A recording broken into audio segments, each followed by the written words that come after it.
Welcome to our channel. Today we're diving into the world of prisons, a system more synonymous with orange jumpsuits and shiv-making tutorials than, say, rehabilitation and reform. We're going to unlock 10 surprising facts about prisons, some of which might just make you rethink everything you thought you knew. So buckle up, because we're about to enter a world where the line between punishment and, dare I say, humanity gets a little blurry. Stick around because some of these will truly shock you. Picture this: cold, hard cell, concrete walls, the clanging of bars, and a fluffy kitten purring on your lap. Some prisons allow inmates to have pets. These programs provide warmth and companionship. Caring for animals improves mental health.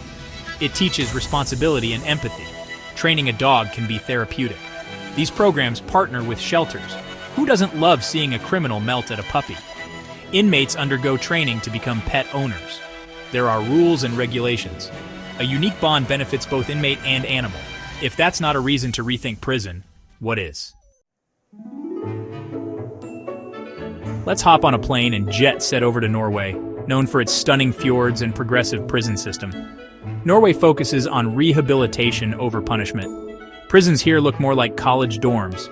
Inmates have access to education, job training, and even music studios. Norway's crime rate is lower than many countries. Some credit this to their focus on rehabilitation. Their recidivism rate is significantly lower. Treating prisoners humanely seems to work. So next time, remember Norway. Okay, time to bring it back home to the good old US of A, a country that unfortunately holds the not-so-coveted title of having the highest incarceration rate in the world. Now I know what you're thinking, but John, America is a big country. Of course, we have more prisoners. But here's the thing, even when you adjust for population size, the US still imprisons a significantly higher percentage of its citizens than any other developed country. It's a complex issue with a long and messy history, involving things like the war on drugs, mandatory minimum sentencing laws, and a for-profit prison industry that benefits from having more people behind bars. The consequences of this mass incarceration are far-reaching, impacting not just the individuals in prison, but also their families, communities, and society as a whole. We need to start having serious conversations about criminal justice reform, about addressing the root causes of crime, and about creating a system that focuses on rehabilitation and redemption rather than simply punishment. Okay, let's shift gears for a moment and talk about something a little more uplifting: education.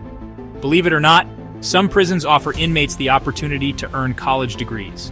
These programs are often run in partnership with universities and colleges, and the courses are taught by qualified professors. Inmates attend classes, study for exams, write papers, the whole 9 yards. Studies have shown that inmates who participate in these programs are significantly less likely to re-offend upon release. Education gives them the tools they need to succeed in the outside world, to find jobs, to support themselves and their families, and to break the cycle of recidivism. Plus, it's a heck of a lot cheaper than paying for their room and board in prison year after year. Now let's talk about something a little less uplifting, something that sends shivers down the spines of even the most hardened criminal's solitary confinement. This is the practice of isolating prisoners in small, often windowless cells for 22 to 24 hours a day, with little to no human contact.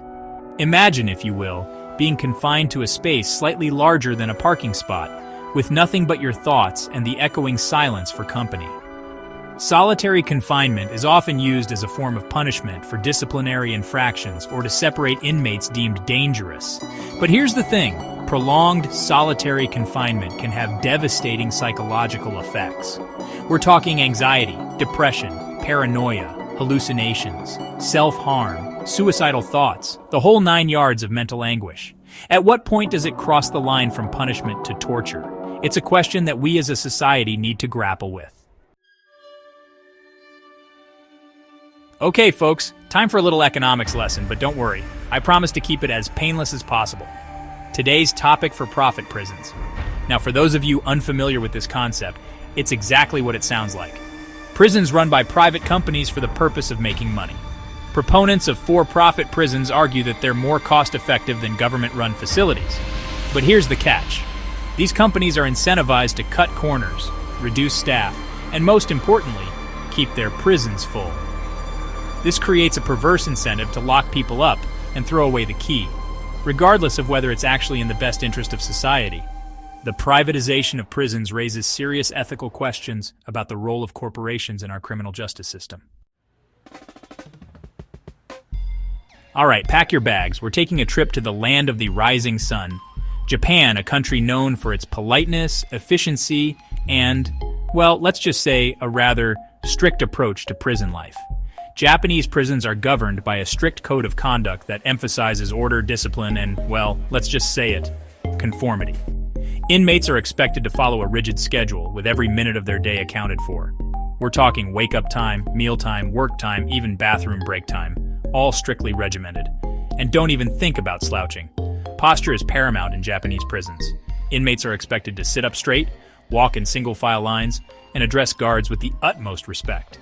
By imposing order and discipline, Japanese prisons aim to instill a sense of responsibility and self-control in their inmates. It's a tough love approach, but hey, it seems to be working.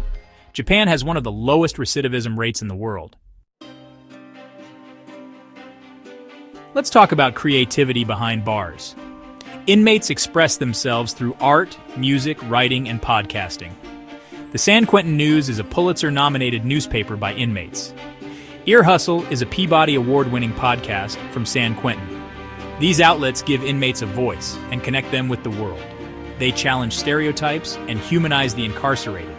These endeavors educate the public about prison life. They force us to confront truths about our criminal justice system. Consider checking out the incredible work by inmates.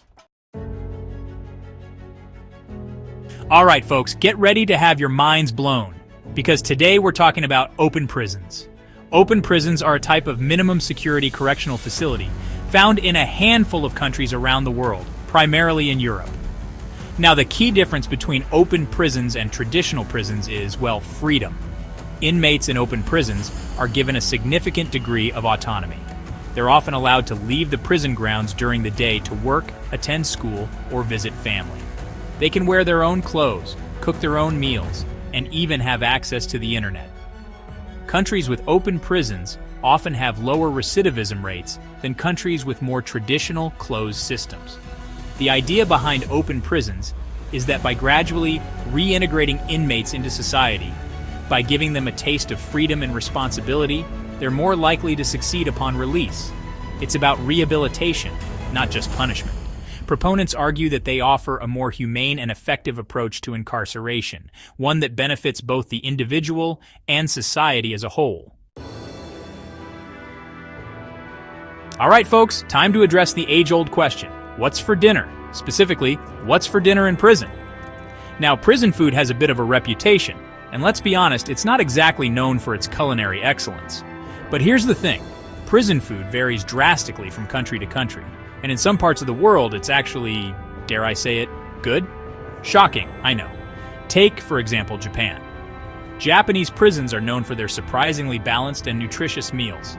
We're talking rice, fish, vegetables, miso soup, the whole shebang. Or how about Italy? Italian prisons are known for their emphasis on fresh, locally sourced ingredients.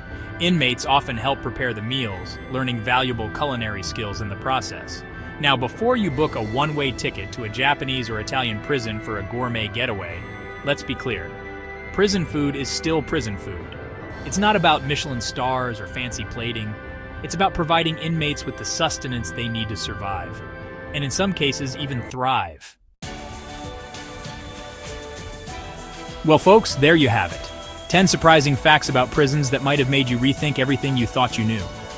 From pet-owning inmates to college degrees behind bars, it turns out the world of incarceration is a lot more complex and nuanced than we often give it credit for. Thanks for watching.